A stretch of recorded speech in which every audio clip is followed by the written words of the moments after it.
Power power एजे से शुरू होला, एजे से खत्म हुई। पावर दूसर केहू कहाँ से ले ली? पवन सिंह कहते हैं कि पावर यही जा से शुरू होला, यही जा खत्म होला। पावर यही जा से शुरू होला आ यही जा खत्म होला। तो सुन लीजिए, पावर इतना ना दिखा दो कि ऑडियंस सो जाए। पावर इतना ना दिखा दो कि ऑडियंस सो जाए।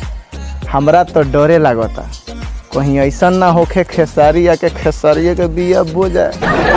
तो आप लोगों ने भी कल्पना नहीं किया होगा, उसको भी नचाऊंगा भोजपुरी में। पवन सिंह कहते हैं कि आप लोग सोचे नहीं होंगे उसको नचाएंगे हम भोजपुरी में। तो सुन लीजिए, आप क्या नचाएंगे? नाचने वाला तैयार है।